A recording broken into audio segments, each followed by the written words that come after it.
ইতালির রাজধানী Rome. Rome প্রাচীন সভ্যতার লালন ভূমি। কোরআনে কারিমে সূরায় রোম রয়েছে। এই রোম সেই রোম। এখানের বাদশার কাছে রাসূল করিম সাল্লাল্লাহু আলাইহি ওয়াসাল্লাম হেরাক্লিয়াসের কাছে চিঠি পাঠিয়েছিলেন। সেই রোম 12 থেকে 15,000-এর মতো বাংলাদেশি মুসলমান সেখানে আছে। জুমার দিন, যেদিন আমি গেলাম তার পরের দিনই জুমা ছিল। জুমার নামাজ পড়লাম ভ্যাটিকানের কাছেই বিশাল মসজিদ, ইউরোপের ভিতরে সবচাইতে বড় মসজিদ এটা। রোম ইসলামের দুশমনদের রাজধানী। সেইখানে যখন আযান হচ্ছে আশহাদু আন্না মুহাম্মাদার রাসূলুল্লাহ, আমার অনুভূতির কথা আপনাদেরকে বোঝাতে পারবো না। কি অনুভূতির সৃষ্টি হয়েছে আমার ভেতরে। ভ্যাটিকানের পোপ এক পাশে, কিছু দূরেই ভ্যাটিকান।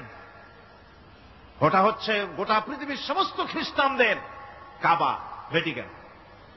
তার পাশেই বিশাল মসজিদ, সেখানে নামাজ পড়লাম। চিন্তার ভেতরে আসলো আল্লাহ রাব্বুল আলামিন তার হাবিবের নাম, তার তাওহীদ, তার রিসালাতকে কিভাবে বিশ্বময় ছড়িয়ে দিলেন। আবু জাহেল চাইছিল মুহাম্মদ সাল্লাল্লাহু আলাইহি ওয়াসাল্লামকে স্তব্ধ করে দেবে মক্কার জীবনেই। কত বদনাম, সাহের, কাহেন, কাযযাব, শায়ের, নাউযুবিল্লাহি মিন যালিক, কত গালাগালি করল। আর আল্লাহ শোনালেন, হাবিব চিন্তার কোনো কারণ নাই, ওয়া রাফা'না লাকা যিকরাক, আমি আপনার প্রশংসা বিশ্বময় ছড়িয়ে দেব। সুবহানাল্লাহি ওয়া বিহামদিহি। রোম প্রোগ্রাম শেষ করে আমাকে তারা নিয়ে গেল, যেটা আমি বলছি সফর কাহিনী শোনাবার সময়টা না, যেহেতু এর সঙ্গে প্রাসঙ্গিক সেজন্য বলছি। পাহাড় কেমনে তুলার মতো হয়ে উঠবে তার নজির দেখেছি। রোম শহর থেকে 300 মাইল দূরে, 300 কিলোমিটার দূরে নেপোলিয়ান বোনাপার্ট তার বাড়ি, এবং ওটা তার নামে একটা প্রভিন্স। ভূমধ্য সাগরের পারে ভিসুভিয়াস, পৃথিবীর সবচাইতে বড় আগ্নেয়গিরি। সেটা দেখাতে নিয়ে যাওয়া হলো আমাকে। যে পাহাড়টা পৃথিবীর মাটি থেকে তার চূড়া হচ্ছে 3 মাইল উঁচু। এর 2 মাইল গাড়িতে করে ঘুরে ঘুরে যাওয়া যায়, এরপর আর গাড়িতে যাওয়া যায় না, বাকিটুকুন যেতে হবে হেঁটে হেঁটে। পাহাড়ের উপরে অক্সিজেন কম, বেশ কষ্ট হচ্ছিল উঠতে। জীবনে প্রথম পাহাড়ে চড়েছি, জাবালে নূর, রাসূল করিম সাল্লাল্লাহু আলাইহি ওয়াসাল্লামের উপরে যেখানে ওহী হয়েছিল সর্বপ্রথম। পাহাড় চড়ার একটা অভিজ্ঞতা ওখান থেকে আমার কিছুটা হয়েছিল। খুব কষ্ট হলো বাকি 1 মাইল উঠতে। যখন ভিসুভিয়াসের একদম শীর্ষে চলে গেছি, সেখানে গিয়ে আমার সাথে 15-20 জন লোক ছিল। আমি নিজে আল্লাহু আকবার বলে আমার গলা থেকে আওয়াজ বেরিয়ে গেল। আমি দেখতে পেলাম ভিসুভিয়াসের শীর্ষে বিশাল গর্ত। আমার মনে হয় গর্তটা এই মাঠের 1/4 হবে। এই মাঠের 1/4 হবে গর্তটা। সেই গর্তটার গভীরতা হচ্ছে 1.5 কিলোমিটার। এইখান থেকে পাথরগুলি উত্থিত হয়েছে, আগ্নেয়গিরি।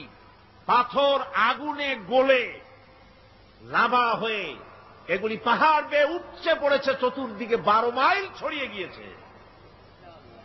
আমার মনে পড়ল ওয়াকুদুহান নাসু ওয়াল হিজারা, জাহান্নামের আগুনের ইন্ধন হবে মানুষ আর পাথর। আমি সেখানে সেজদায় পড়ে গিয়া কানলাম আর বললাম, আল্লাহ জাহান্নামের আগুন হারাম করে দিও আমাদের জন্য। পাথর কিভাবে গলে, পাথরগুলি গলে পুড়ে চতুর্দিকে পড়েছে, আর ছিটকেছে, চতুর্দিকে ছিটকে পড়েছে। সেই পাথরগুলি ছিটকে ছিটকে যেগুলি পুড়ে পড়েছে, সেগুলিকে দূরে সাদা রঙের বলে মনে হয়। কোনোটা সাদা, কোনোটা কালো, মনে হয় যেন তুলার মতো হয়ে পড়ে আছে চতুর্দিকে।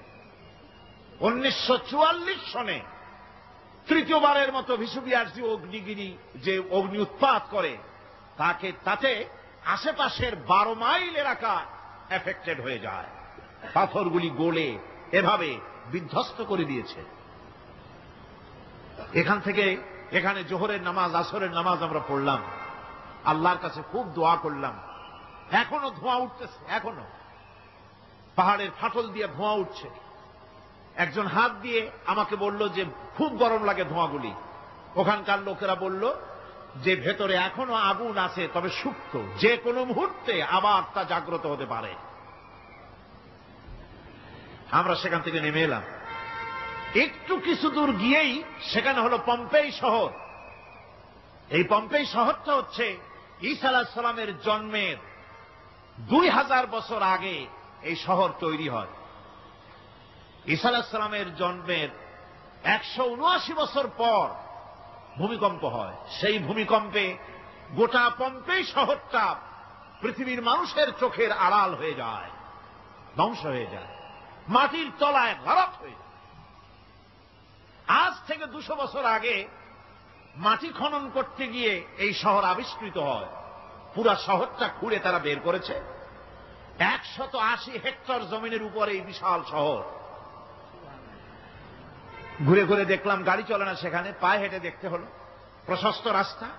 আজ থেকে 4000 বছর আগের মানুষেরা রাস্তা বানাতে জানতো পাথর দিয়ে, এবং রাস্তার দুধারে তাদের ছিল ফুটপাত, পানির ব্যবস্থা, নগরায়নের সব রকমের সুযোগ সুবিধা।